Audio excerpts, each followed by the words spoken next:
विपदी धैर्य मथा भ्युदय क्षमः सदसि वाक्यपटुता यधि विक्रमः यशसि चाभिरुचिरव्यसनन् श्रुतो प्रकृति सिद्धमिंद ही महात्मानाम। अर्थात विपत्ति में धैर्य, सामर्थ्यवान होने पर भी क्षमा का भाव, सभा में वाक चातुर्य, युद्ध में पराक्रम, यश में अभिरुचि और शास्त्रों के स्वाध्याय, चिंतन, मनन, पठन आदि का व्यसन, ये गुण महान पुरुषों में स्वाभाविक रूप से हुआ करते हैं। अध्याय 1 विचारों की महत्ता। यदि आप विचार के पक्षी को वह जब और जहाँ प्रकट हो पिंजरे में बंद न करेंगे तो वह संभवतः सदा के लिए आपके पास से उड़कर चला जाएगा। कुछ भी हो उसे लिख डालें, उसे तत्काल लिखें। मान लीजिए आपने 10 विचार लिखे तो बाद में उनमें से 9 को खारिज कर सकते हैं। यदि आप उन 10 में से एक भी विचार बचा कर रख लेंगे तो उससे लाभ उठा लेंगे। इसीलिए जब कभी आपके सामने नया विचार आए या नई बात दिमाग में पैदा हो अथवा आप कोई नई खोज करें तो उसे डायरी में या किसी कागज़ पर लिख डालें। इससे आपका मस्तिष्क सदा नए विचारों को ग्रहण करने के लिए खुला रहेगा। कुछ वर्ष पहले मुझे एक ऐसा आदमी मिला जो बहुत ज़्यादा डिंग मारता था कि उसकी स्मृति इतनी तीव्र है कि उसे किसी बात को लिखने की ज़रूरत ही नहीं पड़ती। मैंने उसे देखा कि वह कुछ न कुछ याद करने की हमेशा कोशिश करता रहता था और इस तरह उसने काफ़ी समय गंवा दिया जिसे वह रचनात्मक कार्यों में लगा सकता था। मस्तिष्क के विषय में यह न समझना चाहिए कि वह किसी बात को ढूंढने में पुस्तकालय का काम करेगा अथवा अपने काम के लिए हमें जिन तथ्यों की आवश्यकता पड़ती है उनका वह गोदाम है। मस्तिष्क का कार्य क्षेत्र बहुत ऊंचा है। रचना, समन्वय, संगठन, प्रेरणा देना और निर्णय करना, ये उसके श्रेष्ठ कार्यों में से है। ये कार्य उससे लीजिए। कागज़ और पेंसिल खरीदकर तथ्यों के लिख डालने में उनका प्रयोग करना मन में बेकार की बातों को इकट्ठा करने की अपेक्षा बहुत सस्ता है। यह एक ऐसा विज्ञान सम्मत दृष्टिकोण है जिसे गत वर्षों में मनोवैज्ञानिक एक मत से स्वीकार करने लगे हैं। जेम्स एलन का कथन है कि हम जैसा विचार करते हैं या जैसा विचार हमारे मस्तिष्क में आता है उसी के अनुरूप ही हमारे मस्तिष्क में प्रतिबिंब बनते हैं। ये प्रतिबिंब हमें कार्य करने की प्रेरणा देते हैं। आधुनिक मनोवैज्ञानिकों ने यह बात सिद्ध कर दी है कि यदि मन में दूषित या अशुद्ध विचार आते हैं तो हमारा शरीर कंपित होता है और रक्त में विभिन्न प्रकार के विकार उत्पन्न हो जाते हैं। उदाहरण के लिए यदि हम क्रुद्ध होते हैं तो हमारे मस्तिष्क और शरीर का रक्त तेजी से दौड़ता है। उसमें ऊष्मा की तरंगें उठती है जो शरीर के चर्म तथा रक्त दोष की उत्पत्ति कर देती है। इस प्रकार हमारे शरीर का सारा रक्त दूषित अंशों से पूर्ण हो जाता है। ये अंश पाचन क्रिया को भी प्रभावित करते हैं। इससे चेहरे की क्रांति नष्ट हो जाती है। इसीलिए बुरे विचारों को सदैव दूर रखना चाहिए। प्रायः सभी विद्वान एक स्वर से यही कहते हैं कि मन मस्तिष्क में प्रसन्नता और उत्साह के विचारों को स्थान दीजिए। ये विचार ही मनुष्य को अच्छे कार्य करने की प्रेरणा देते हैं। इन्हीं कार्यों की गाड़ी में सवार होकर व्यक्ति सफलता के मार्ग पर अग्रसर होता है। अतः हमें लोभ, मोह, क्रोध, मत्सर एवं अपराधी विचारों से बचना चाहिए तथा शरीर को उत्साहित करने वाले प्रसन्नता के विचारों को प्रश्रय देना चाहिए। डॉक्टर मैकार्थे ने कहा है, अच्छे विचार शरीर को पवित्र और क्रियाशील बनाते हैं। इनके कारण हम स्वस्थ और सुखी रहते हैं। इसके विपरीत बुरे और अशुद्ध विचार हमारी क्रियाशीलता को मंद कर देते हैं। डॉक्टर बर्न के अनुसार संसार में कोई भी मनुष्य पूर्णतः निरोगी नहीं है। शारीरिक दृष्टि से यदि वह पूर्ण रूप से स्वस्थ है तो कोई न कोई मानसिक विकार उसमें अवश्य है। उनके इस कथन की सत्यता से भला कौन इनकार कर सकता है। यही मानसिक विकार बहुत से लोगों को जीवन में उन्नति नहीं होने देते। उनका सकारात्मक व्यक्तित्व कभी उभर कर सामने नहीं आता। आपने अपने आसपास के समाज में स्वयं देखा होगा कि बहुत से ऐसे लोग हैं जो एक से एक बढ़कर एक योग्यता रखते हैं, पर अपने रूखे स्वभाव और नकारात्मक व्यक्तित्व के कारण उन्नति नहीं कर पाते हैं। किसी भी कार्य को करने तथा उसमें सफलता पाने के लिए हमें मस्तिष्क को शुद्ध रखना चाहिए। इसका उपाय यही है कि हम अपने मस्तिष्क में शुद्ध विचारों को स्थान दें। मन में अच्छे विचारों का सदा चिंतन करें। इस बीच प्रतिक्रिया स्वरूप कुविचार में भी मन में आएंगे, अतः उनको पीछे धकेलते रहें और मन में यह निश्चय करें कि सदैव अच्छे कार्य ही करेंगे। इस प्रकार के अच्छे विचारों से मन साफ हो जाएगा। यह साफ गोई शारीरिक क्षमता की वृद्धि करेगी। हर विचार एक कारण है और हर परिस्थिति एक परिणाम। यदि आप कोई कविता लिखना चाहते हैं अथवा कोई गीत लिखना चाहते हैं, अपने दर्शकों के सामने स्टेज पर अभिनय करना चाहते हैं, तो यह विचार भावना और प्रेम के साथ अपने अवचेतन मन तक पहुंचा दें। वह इसी अनुरूप प्रतिक्रिया करेगा। आप विमान के पायलट की तरह हैं।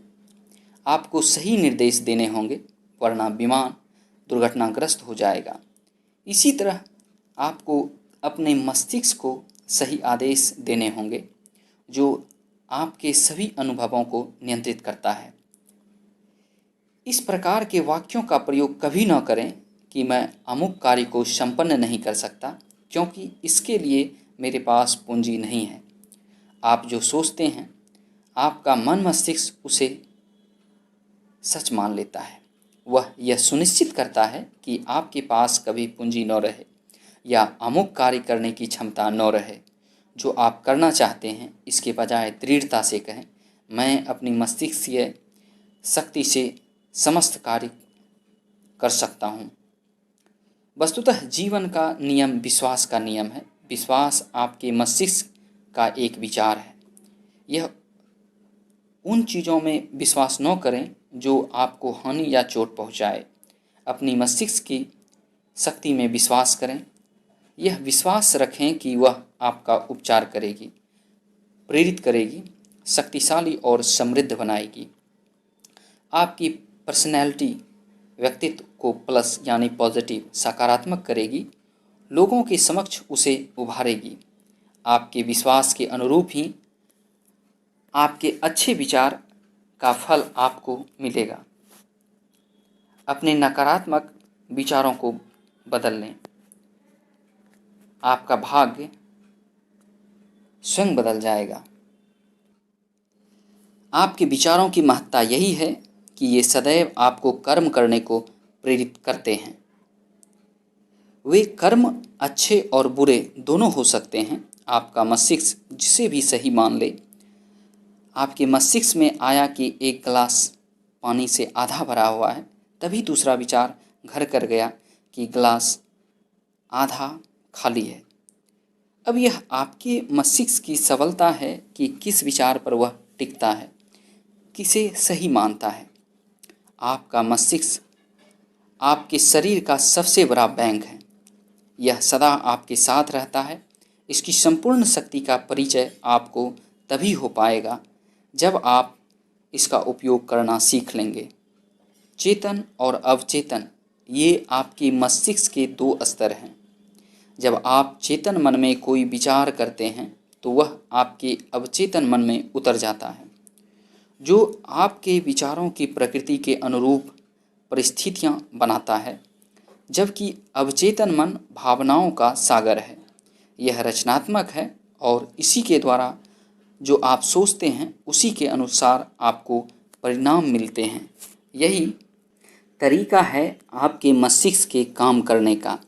आप मानसिक रूप से जिसे भी सच मानेंगे और जिसका दावा करेंगे, आपका अवचेतन मन उसे स्वीकार करके उसे ही साकार कर देगा। जब विचार आपके अवचेतन मन तक पहुंचते हैं तो मस्तिष्क की कोशिकाओं में उनका प्रतिबिंब बन जाता है, और जैसे ही आपका अवचेतन मन किसी विचार को स्वीकार कर लेता है, यह उसे स्वीकार करने में तत्काल साकार करने में तत्काल जुट जाता है तथा यह सिद्ध करने का प्रयत्न भी नहीं करता कि आपके विचार अच्छे हैं या बुरे, सही हैं या गलत। यह तो केवल आपके विचारों या सुझावों की प्रकृति के अनुरूप प्रतिक्रिया करता है। इसी के द्वारा आपका सकारात्मक व्यक्तित्व प्रकट होता है। इसके विपरीत चेतन मन तार्किक होता है। कोई बात सही है या गलत, उस पर यह आपसे तर्क करता है। इसका संबंध बाहरी वस्तुओं से है और यह बाहरी दुनिया के प्रति जागरूक रहता है। अवचेतन मन की तरह यह किसी भी विचार को उसी रूप में स्वीकार नहीं कर लेता, अपितु यह आपसे तर्क करता है कि यह सही नहीं है या वो गलत नहीं है। चेतन मन जहाँ यथार्थवादी होता है, वहीं अवचेतन मन कल्पनावादी माना जाता है। जिस सीमा का कोई अंत न हो, आपका अवचेतन मन वहाँ तक जा सकता है, कल्पनाएं कर सकता है, स्वप्न देख सकता है, दूसरों के विचार में आपकी सहायता कर सकता है, किंतु उसमें तर्क या विरोध करने की क्षमता नहीं होती। इससे आप जो भी जानकारी देंगे उसे सही मान लेगा और फिर उसे सिद्ध करने के नियमित प्रयास करने लगेगा। चेतन मन गलत सुझावों से अवचेतन मन की रक्षा करता है। सुझाव में बड़ी शक्ति होती है। यदि कोई व्यक्ति किसी सुनसान रास्ते पर जाने वाला हो और आप उसे यह सुझाव दें कि आगे चोर, लुटेरों और डाकुओं का बड़ा खतरा है, तो वह अवश्य ही या तो पूरी तैयारी के साथ उस रास्ते पर जाएगा या अपना रास्ता ही बदल देगा। सुझाव किसी बात या घटना को अन्य किसी के मस्तिष्क में डाल देने की प्रक्रिया है, बल्कि एक मानसिक प्रक्रिया है जिससे सुझाया गया विचार स्वीकार किया जाता है। वस्तुतः कोई भी विचार चेतन मन की इच्छा के बिना अवचेतन मन पर छाप नहीं छोड़ सकता। आप अपने विचारों पर पूरा नियंत्रण कर सकते हैं। यह जिंदगी का सबसे गहन तथ्य है, क्योंकि इससे सिद्ध होता है कि परमात्मा इस महान अधिकार की आवश्यकता को समझता था। यदि ऐसा न होता तो उसने इसे जीवन की वह एकमात्र परिस्थिति नहीं बनाया होता जिसे हम पूरी तरह नियंत्रित कर सकते हैं। विचार करना और उस पर नियंत्रण करना इंसान के बस में है। इसे अपनी आदत बना लेना इंसान के अधिकार में है। आत्म अनुशासन के द्वारा व्यक्ति अपने विचार तंत्रों को इस तरह आकार दे सकता है ताकि वे उसके लक्ष्यों और उद्देश्यों के सामंजस्य में हो। इस अधिकार के साथ एक भारी जिम्मेदारी भी आती है, क्योंकि इसी से काफ़ी हद तक यह तय हो जाता है कि व्यक्ति अपने जीवन में सफलता की सीढ़ियाँ चढ़कर कितनी ऊंचाइयों तक जाएगा। अवचेतन मस्तिष्क ही असीम बुद्धि तक पहुंचने वाला द्वार है। परमात्मा ने इस द्वार को बहुत ही चतुराई से बनाया है। यह तभी खुलता है जब आस्था की मानसिक अवस्था द्वारा इसके प्रयोग की पूरी तैयार हो जाए। मस्तिष्क में कल्पना शक्ति दी गई है, जिसके द्वारा आशाओं और उद्देश्यों को साकार करने के उपाय सुझाए जाते हैं। इसमें अच्छा और उत्साह की प्रेरक क्षमता दी गई है, जिसके द्वारा योजनाओं और उद्देश्यों के अनुरूप कर्म किया जा सके। इसमें इच्छा शक्ति दी गई है, जिसके द्वारा योजनाओं और उद्देश्य पर लंबे समय तक कार्य किया जा सके। मस्तिष्क में तर्क शक्ति दी गई है जिसके द्वारा तथ्यों और सिद्धांतों को अवधारणाओं, विचारों व योजनाओं में बदला जा सकता है। निष्कर्ष की शक्ति इसमें विद्यमान है जिसके द्वारा अतीत का विश्लेषण करके भविष्य का पूर्वानुमान लगाया जा सकता है।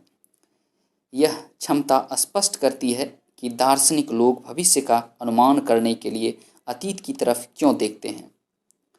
मस्तिष्क को अपने विचारों की प्रकृति चुनने, संशोधित करने और नियंत्रित करने के साधन दिए गए हैं। इसके द्वारा व्यक्ति को अपने चरित्र के निर्माण का अधिकार दिया गया है जो इच्छा अनुसार ढाल सकता है। इसे भावनाओं की शक्ति दी गई है जिसके द्वारा यह शरीर को इच्छित कर्म करने के लिए प्रेरित कर सकता है। यदि हमारे पास विचार न हो तो हम क्या कर सकते हैं? विचार ही तो हमें कुछ प्रेरणा देते हैं। ये विचार ही तो हमें अपने लक्ष्य तक पहुंचाते हैं। निम्न उदाहरण इस बात का प्रमाण है कि विचार द्वारा हम किस प्रकार धन कमा सकते हैं, उन्नति कर सकते हैं तथा अपने नाम को उजागर कर सकते हैं। बहुत समय पहले की बात है, एक साधारण जीवन व्यतीत करने वाला व्यक्ति अपनी खटारा कार लेकर पेट्रोल पंप पर गया। उसे अपनी कार में ऑयल डलवाना था। उन दिनों ऐसा ही प्रचलन था। ऑयल डलवाने के लिए पेट्रोल पंप पर ही जाना पड़ता था, जहां बड़े बड़े ड्रमों में ऑयल भरा रहता था और उसमें से निकालकर ऑयल कार में डाला जाता था। ऑयल डलवाते समय अकस्मात एक विचार उसके मस्तिष्क में आया कि क्यों न इस ऑयल को बोतल में बंद कर विक्रय किया जाए। तभी दूसरा विचार उसके मस्तिष्क में आया, लेकिन बोतल ज़मीन पर गिरकर टूट सकती है जिससे सारा तेल नष्ट हो सकता है। अगर बोतल की जगह प्लास्टिक की कैन इस्तेमाल की जाए तो काम आसान हो सकता है और इससे तेल भी सुरक्षित रहेगा। अब वह अपने विचार को कार्य रूप देना चाहता था। वह एक कैन बनाने वाली कंपनी में गया और वहाँ उसने पता किया कि वह एक समय में कितनी कैन उपलब्ध करा सकते हैं। फिर वह एक ऑयल मिल के मालिक के पास गया जिसके यहाँ ऑयल का उत्पादन होता था। फिर वह एक ग्रोसरी चेन में गया और बोला, मेरे मन में एक विचार आया है जिससे आप अपनी बिक्री बहुत ज़्यादा बढ़ा सकते हैं। मैं अपने विचार से आपको अवगत करा दूंगा, बशर्ते आप ऑयल की हर ट्रक बिकने पर मुझे $100 दें। प्रबंधक ने कहा, अच्छी बात है, क्या विचार है आपका? ऑयल को प्लास्टिक की कैन में भरकर बेचो। इससे लोगों को अपनी कारें पेट्रोल पंप पर लाने की जहमत नहीं उठानी पड़ेगी। मैं आपको कैन भी उपलब्ध करा दूंगा। कार का ऑयल प्लास्टिक की कैन में? हाँ, यह प्रयोग उपयोगी और बिक्री बढ़ाने वाला है। उसके विचार और प्रस्ताव को स्वीकार कर लिया गया और हर ट्रक पर उसे $100 मिलने लगे। उसके इस विचार ने ही उसे करोड़पति बना दिया। आपके विचार कभी कभी कितने लाभकारी सिद्ध होते हैं, आपको आवश्यकता है केवल अच्छे विचार और अच्छी सकारात्मक सोच की। यदि किसी व्यक्ति के अंदर योग्यता है तो वह बाहर अवश्य आएगी और अपना रंग दिखाएगी, किंतु इसके लिए विचारों को समृद्ध करना आवश्यक है। केवल कल्पना करने से कुछ प्राप्त नहीं होता। जिसके विचार ही रोग अथवा संकीर्णता से ओतप्रोत होंगे, जो मानसिक दुर्बलता का शिकार होगा, जिसके विचार नकारात्मक और छोटे होंगे, वह तब तक उन्नति नहीं कर सकता जब तक कि वह अपने विचारों में परिवर्तन नहीं लाएगा। मुझे एक बार ऐसा व्यक्ति मिला जिसके लिए भौतिक सुख एक सपना मात्र था, जिसके परिवार में हर चीज का अभाव था। वह कुछ वर्षों बाद उससे दूसरी बार मिला तो यह देखकर दंग रह गया कि वह सभी प्रकार के भौतिक सुखों से युक्त था। कार, बंगला और धन, सुख के सभी साधन उसे प्राप्त थे। मेरी समझ में नहीं आ रहा था कि यह परिवर्तन कैसे हो गया। क्या उसकी लॉटरी लग गई थी या कोई पुश्तैनी जागीर मिल गई थी? लेकिन ऐसा कुछ भी नहीं हुआ था। उसने केवल निर्धनता के विचारों को मन से निकाल दिया था और प्रण कर लिया था कि अब चाहे स्थिति कितनी ही बुरी क्यों न हो, वह हंसते हुए उसका सम्मान करेगा, उन्नति के विचार मन में रखेगा और श्रम करने से जी नहीं चुराएगा। सदा आशावादी बना रहेगा। जैसे ही उसने मन में बसे निर्धनता के विचार को दूर किया, उसकी निर्धनता भी दूर होती गई।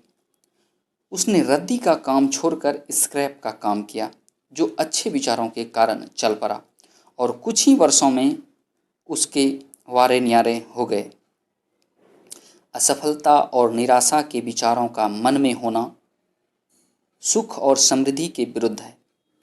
इसीलिए मन में सदा उत्साह के विचार रखिए और निरंतर सुख व समृद्धि की कामना करते रहिए। जब विचारों में समृद्धि पैदा करोगे तो जीवन में समृद्धि स्वयं आ जाएगी। हर दिन का प्रारंभ अच्छे विचारों से करो और मन में यह विश्वास रखो कि इस संसार की प्रत्येक वस्तु आपकी प्रतीक्षा में आंखें बिछाए हैं। अतः उसको पाने के लिए विश्वास के साथ प्रयत्न करो। आप जिस चीज़ की इच्छा करोगे वह अवश्य मिलेगी। यदि आप समृद्धि के विचार रखेंगे तभी उसे पा सकेंगे। यही आपका प्लस पॉइंट है। मनुष्य के विचारों का उसके जीवन पर गहरा प्रभाव पड़ता है। विचार मनुष्य के कर्म एवं भविष्य का लक्ष्य निर्धारित करने में अहम भूमिका निभाते हैं। सुंदर और स्वच्छ विचार वाले मनुष्य अपने लक्ष्य को अवश्य प्राप्त करते हैं। संसार को देखने और समझने का मानदंड भी उनका आशापूर्ण होता है। उनका व्यक्तित्व भी बड़ा सकारात्मक होता है। विचारों की मनुष्य के जीवन में बड़ी महत्ता है। सोचने, समझने और विचारने के गुणों के कारण ही मनुष्य को समस्त प्राणियों में श्रेष्ठ माना जाता है। मनुष्य जो विचार करता है उसे कार्य रूप में परिणत करने की क्षमता भी रखता है, किंतु उसकी सफलता उसके विचारों की दृढ़ता, योजना और आत्मशक्ति पर निर्भर करती है। जो व्यक्ति विचार करके योजना बनाता है और दृढ़ता एवं विश्वास के साथ लक्ष्य प्राप्ति के लिए अग्रसर होता है, वह मंजिल पर पहुंचकर ही दम लेता है। ऐसे लोगों की कोई कमी नहीं है जो सोचते तो बहुत कुछ हैं लेकिन कर कुछ नहीं पाते। ऐसा इसलिए होता है कि उनके विचारों में दृढ़ता नहीं होती। जब तक विचारों में दृढ़ता नहीं होगी, व्यक्ति कुछ नहीं कर सकता। बड़े बड़े जो महापुरुष हुए हैं, उनके विचारों में दृढ़ता और इरादों में बुलंदी थी। इसीलिए आज दुनिया न केवल उन्हें मानती है बल्कि उनकी पूजा भी करती है। उदाहरण के लिए महात्मा गांधी की दक्षिण अफ्रीका की रेल यात्रा का वृत्तांत ही ले लीजिए। जिस समय अंग्रेज रेल अधिकारियों ने उन्हें पहले दर्जे का टिकट होते हुए भी फर्स्ट क्लास कंपार्टमेंट में से ज़बरदस्ती निकाल बाहर किया था, उसी समय उनके हृदय में अंग्रेज़ों के अन्याय का विरोध करने का विचार आया था। अफ्रीका पहुंचकर उन्होंने अश्वेतों के प्रति अंग्रेज़ों का अमानवीय व्यवहार देखा तो उनका विचार और दृढ़ हो गया। तब उन्होंने आत्मविश्वास के साथ न्याय पाने के लिए भी प्रयास आरंभ कर दिए। उनकी राह में काफ़ी दिक्कतें आईं, किंतु उनके विचारों की दृढ़ता कम नहीं हुई। अंततः वे न्याय पाने में सफल हुए। गांधी जी के इसी दृढ़ विचार और आत्मविश्वास ने भारत की आज़ादी में महत्वपूर्ण भूमिका निभाई। उपर्युक्त उदाहरण से यह स्पष्ट हो जाता है कि जब किसी चीज़ को पाने का विचार आपके मन में आता है तो आत्मविश्वास के साथ कर्म करें, तो ऐसी कोई शक्ति नहीं कि सफलता में बाधक बने और लक्ष्य पर पहुंचने में व्यवधान डालें। किसी भी लक्ष्य की प्राप्ति के लिए यह आवश्यक है कि पहले आप उसकी प्राप्ति का विचार अपने मन में लाएं, उसके बाद उसे पाने का नियम बनाएं और उसी दिशा में प्रयास करें। तभी आप उस लक्ष्य को पा सकते हैं। किसी भी कार्य को करने के लिए यह आवश्यक है कि अपने विचारों को सदैव आशामय तथा शुभ सूचक बनाया जाए। अशुभ विचारों की तो कल्पना भी ना करें। विचारों में उत्साह आपकी कार्य क्षमता कई गुना कर देता है। जीवन को सफल बनाने में विचार महत्वपूर्ण भूमिका निभाते हैं। आज तक जितने लोगों ने भी अपने जीवन में सफलता प्राप्त की है, उनके जीवन का इतिहास जानने पर आपको पता चलेगा कि उनका आदर्श क्या था। वे अपने जीवन को कैसे सफल बना सके। उनको सफलता एक दिन में नहीं, इसके लिए वे अपने मन में दृढ़ विचारों को लाए थे। इसके अनुसार उन्होंने परिश्रम किया, तब कहीं जाकर एक लंबे संघर्ष के बाद उन्हें सफलता मिल सकी। आप किसी भी स्तर पर उनसे हीन नहीं हैं। आवश्यकता है उनसे प्रेरणा लेने की। आप क्यों उनके पदचिन्हों पर नहीं चल सकते? जन्म से कोई भी उन्नति और सफलता का ताज पहनकर नहीं आता। उसके संघर्ष तथा प्रयासों से ही उसे समस्त उपलब्धियां प्राप्त होती है।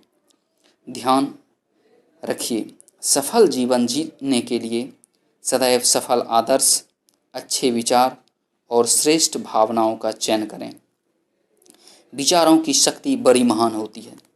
इस शक्ति के बल पर ही विचार साकार रूप लेते हैं। अतः अपने विचारों पर बार बार चिंतन व मनन करते रहना चाहिए। विचारों की परिपक्वता ही उनको साकार करती है। विचारों से आत्मा की शुद्धि होती है, मन को नवीन उत्साह मिलता है। विचार हमारे जीवन रूपी गाड़ी का इंजन है। यदि विचार न होता तो हमारे जीवन की गाड़ी एक स्थान पर ही स्थिर हो जाती।